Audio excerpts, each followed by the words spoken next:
Hi friends, welcome back to my channel. വളരെ എളുപ്പത്തിൽ തന്നെ നല്ല ടേസ്റ്റി ആയിട്ടുള്ളൊരു ബീഫ് ഫ്രൈൻ്റെ റെസിപ്പിയാണ് നിങ്ങളുമായിട്ട് ഷെയർ ചെയ്യുന്നത്. അപ്പോൾ ഇതെങ്ങനെയാണ് ഉണ്ടാക്കുന്നതെന്ന് നമുക്ക് നോക്കാം.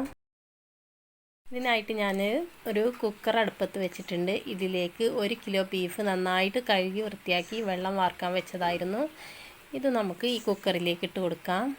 ഇനി ഇതിലേക്ക് വേണ്ടത് 1 സ്പൂൺ മഞ്ഞൾപ്പൊടിയാണ്.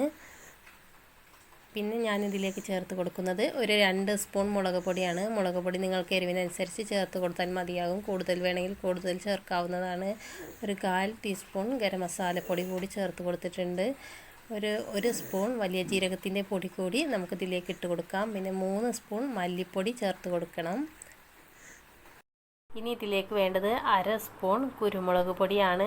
ഈ കുരുമുളക് പൊടി നിങ്ങളുടെ ഇഷ്ടത്തിന് ചേർത്ത് കൊടുക്കാവുന്നതാണ്. കൂടുതൽ വേണ്ടവർക്ക് കൂടുതൽ തന്നെ ചേർത്ത് കൊടുക്കാം. ഇനി ഇതിലേക്ക് ആവശ്യത്തിനുള്ള ഉപ്പ് കൂടി ചേർത്ത് കൊടുക്കാം. എന്നിട്ട് ഇതെല്ലാം കൈകൊണ്ട് നന്നായിട്ടൊന്ന് മിക്സ് ചെയ്തെടുത്തിട്ടുണ്ട്. ഉപ്പൊക്കെ പാകത്തിനുണ്ടോ എന്ന് ചെക്ക് ചെയ്യാം. അപ്പോൾ ഇതൊന്ന് അടച്ച് വെച്ച് വേവിച്ചെടുക്കണം. ആദ്യത്തെ ഹൈ ഫ്ലെയിമിൽ തന്നെ ആദ്യത്തെ വിസിൽ വരുന്നത് വരെ ഒന്ന് വേവിച്ചെടുക്കണം. പിന്നെ ഒരു ലോ ഫ്ലെയിമിലിട്ടിട്ട് ഒരു 5 വിസിൽ വരെ വേവിച്ചെടുക്കാം. നമ്മുടെ ഈ ബീഫ് ഈ പൊടികളൊക്കെ നന്നായിട്ട് യോജിച്ച് നന്നായിട്ട് തന്നെ വെന്ത് വന്നിട്ടുണ്ട് കേട്ടോ. ഇനി വെന്തിട്ടില്ലെങ്കിൽ ഒന്നുകൂടി ലേശം വെള്ളം ഒഴിച്ചിട്ട് തന്നെ വേവിച്ചെടുക്കാവുന്നതാണ്. ഇനി ഇതൊന്ന് ഫ്രൈ ചെയ്തെടുക്കാനായിട്ട് ഞാനൊരു പാനിലേക്ക് ഓയിൽ ഒഴിച്ച് കൊടുത്തിട്ടുണ്ട്. വെളിച്ചെണ്ണ ഒഴിച്ച് കൊടുത്താലും മതിയാകും. ഓയിലോ വെളിച്ചെണ്ണയോ നന്നായി ചൂടായി വന്നതിന് ശേഷമേ നമുക്ക് ഈ ബീഫ് ഇട്ട് കൊടുക്കാവൂ. അപ്പോൾ ബീഫ് എല്ലാം ഞാൻ ഈ ഒരു പാനിലേക്ക് ഇട്ട് കൊടുത്തിട്ടുണ്ട്. ഇനി ഇതിലേക്ക് കറിവേപ്പില കൂടി ഇട്ട് കൊടുക്കാം. മല്ലിയിലയുടെ ടേസ്റ്റ് ഇഷ്ടമുണ്ടെങ്കിൽ മല്ലിയില കൂടി നമുക്ക് ഈ ഒരു സമയത്ത് തന്നെ ഇതിലേക്ക് ചേർത്ത് കൊടുക്കാം. ഇപ്പോൾ കുറച്ച് ബീഫ് ഞാൻ മാറ്റി വെച്ചിട്ടുണ്ട് കേട്ടോ. ഒരു മീഡിയം ടു ഹൈ ഫ്ലെയിമിലിട്ടിട്ട് തന്നെ നമ്മുടെ ഈ ഒരു ബീഫ് വേവിച്ചെടുക്കാവുന്നതാണ്. അപ്പോൾ ഓയിൽ കുറച്ച് കൂടുതൽ ഒഴിച്ച് കൊടുക്കട്ടോ.